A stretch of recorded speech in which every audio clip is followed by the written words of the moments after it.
નમસ્કાર વિદ્યાર્થી મિત્રો, ધોરણ 8 વિષય ગણિત સ્વાધ્યાય 4.2 દાખલા નંબર 1 ચતુષ્કોણની રચના કરો. એના અંદર દાખલા નંબર 1 ની અંદર પહેલો જે દાખલો છે ચતુષ્કોણ LIFT એટલે શબ્દ બને છે એક લિફ્ટ જેવો.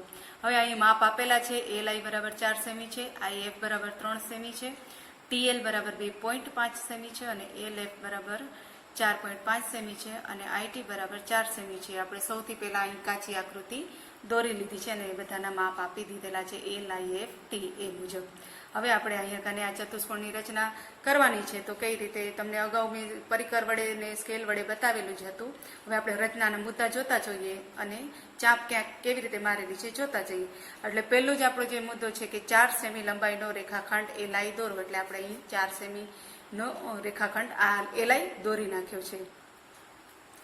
ત્યારબાદ આપણે અહીંયા કને 4 સેમી લંબાઈનો રેખાખંડ દોરી લીધો છે. એના પછી આપણે હવે L ને આધાર બિંદુ બનાવવાનો છે અને L ને આધાર બિંદુ બનાવી અને માપ લેવાનો છે સ્કેલ વડે અને પરિકર વડે.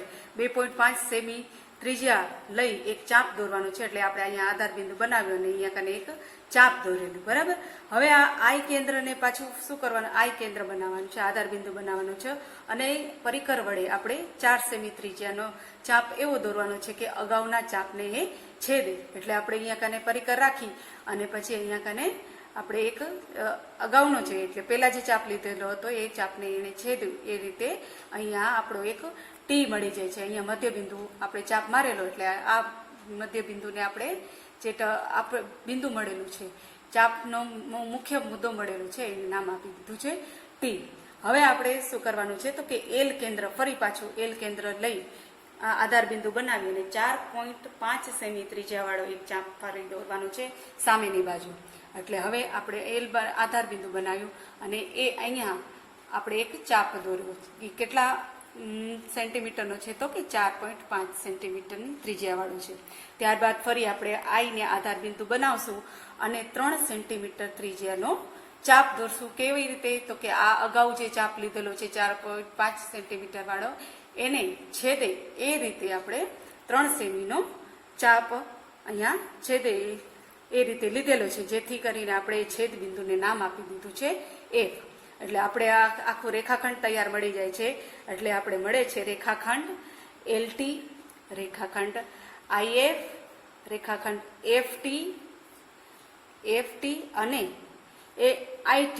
આ રીતે આપણે આખું આ રેખાખંડથી આખું ચતુષ્કોણ મળી જાય છે. હવે અહીંયા વચ્ચે શું આપેલું છે, વિકર્ણ આપેલું છે. આ વિકર્ણ જે છે L અને F વિકર્ણનું માપ છે 4.5 સેમી. એટલે આપણે માપ લઈ લઈએ. હવે આપણે આ જે વિકર્ણ મળે છે LF એ 4.5 સેન્ટીમીટરનો મળે છે. આપણે સ્કેલથી અહીંયા માપેલું છે અને અહીંયા આપણે એક વિકર્ણ દોરી દઈએ. એ વિકર્ણ આપણો L અને F થશે અને બીજું વિકર્ણ થશે TI જે 4 સેન્ટીમીટરનો છે. અહીં 4 સેન્ટીમીટરનો TI વિકર્ણ દોરી આપણે. આ મુજબ આપણું આ ચતુષ્કોણ તૈયાર થાય છે. આ પ્રમાણે આપણું ચતુષ્કોણ LIFT એ માંગ્યા મુજબનો ચતુષ્કોણ છે.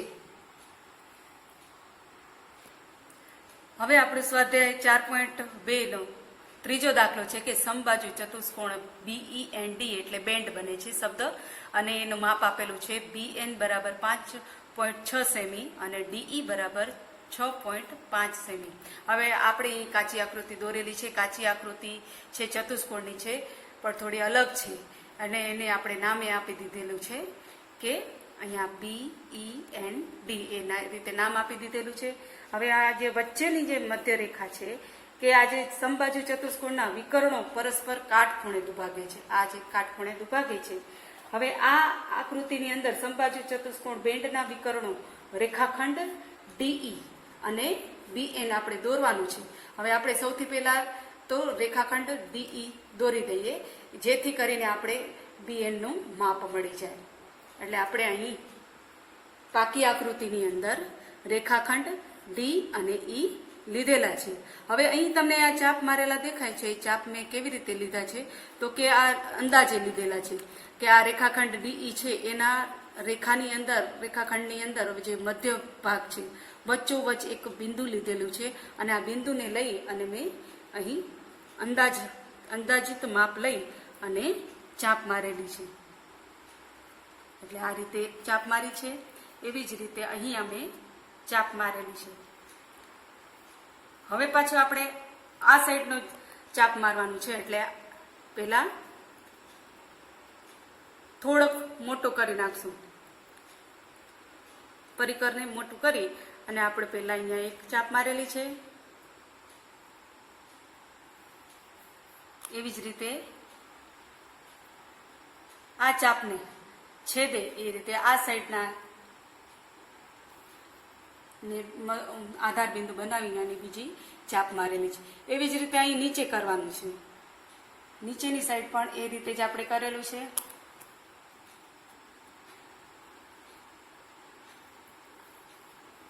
બરાબર. હવે આપણે શું કરવાનું છે? હવે આપણે આખી આ લંબ રેખા દોરી નાખી છે. અહીંયા આપેલું છે BN નું માપ 5.6 સેન્ટીમીટર આપેલું છે. એટલે એ 5.6 સેમી આપેલું છે. હવે આ આખી લંબ રેખા દોરેલી છે. એ લંબ રેખાને આપણે અડધા ભાગમાં ડિવાઈડ કરી નાખશું. એટલે કે આ ઉપરનો જે ભાગ છે એ 2.8 નો લેશું અને આ નીચેનો ભાગ છે એને પણ આપણે 2.8 જેટલું માપ લેશું માપ પટ્ટીથી. અને પછી મેં જે આ ચાપ મારેલો છે એ આ રીતે છે. એ સ્કેલની અંદર 2.8, આ 5, 6, 7 અને 8 અને મેં આ વચ્ચે લઈ આ સાઈડના ચાપને મારવા માટે મેં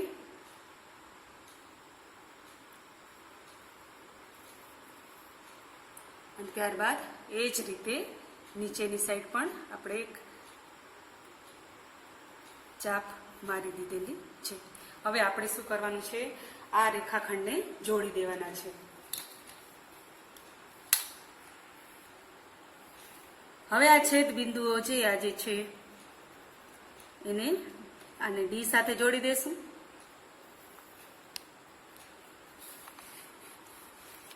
અને આપણે આ બિંદુને અને આ બિંદુને ઈ સાથે જોડી દઈશું.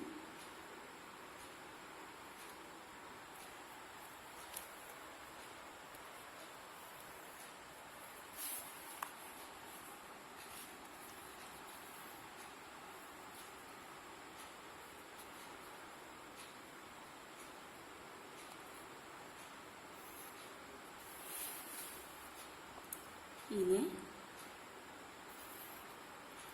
આ રીતે આપણે આખું લંબ મળે છે અને આ રીતે આપણે આ ચતુષ્કોણ મળી જાય છે. હવે આપણે એના રચનાના મુદ્દા લખતા જઈએ. આ આકૃતિ થોડીક વધારે અટપટી હતી એટલે આપણે પહેલાથી આકૃતિના ચાપ લીધા. એટલે પેલી આકૃતિ આપણે સંપૂર્ણ પૂરી કરી. હવે એના ઉપરથી આપણે મુદ્દા લખી નાખીએ. એટલે માત્ર આપણે મુદ્દા લખવાના રહીએ. હવે આપણે લખશું અહીં રચનાના મુદ્દા.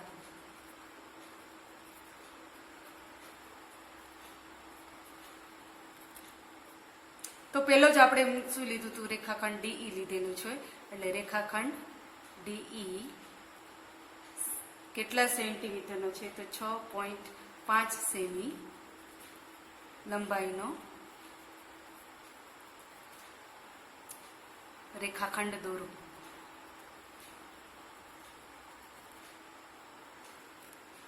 ત્યારબાદ આપણે રેખાખંડ ડીઈ નો લંબ દ્વિભાજક, બે ભાગ પડ્યા એટલે એનો લંબ દ્વિભાજક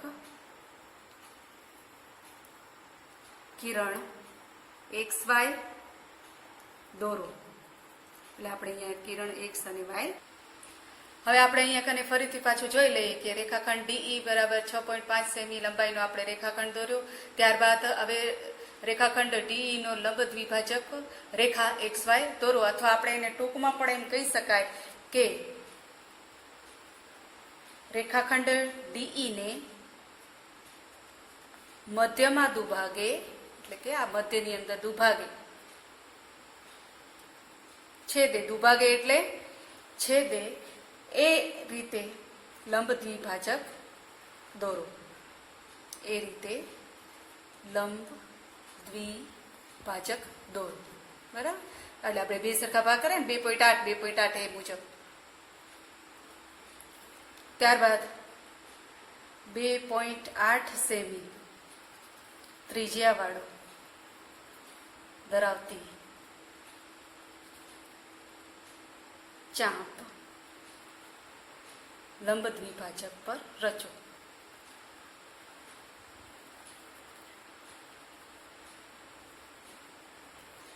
આમ આપણને શું મળે છે? રેખાખંડ DN, રેખાખંડ EN, રેખાખંડ EB અને રેખાખંડ DB દોર્યા એટલે આપણે આ રીતે રેખાખંડ મળી જાય છે.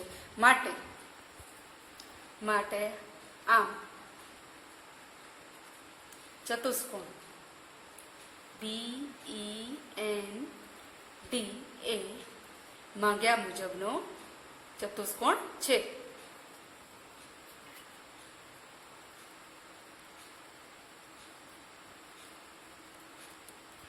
અહીં આપણે સમબાજુ ચતુષ્કોણ BEND ની રચના જોઈ.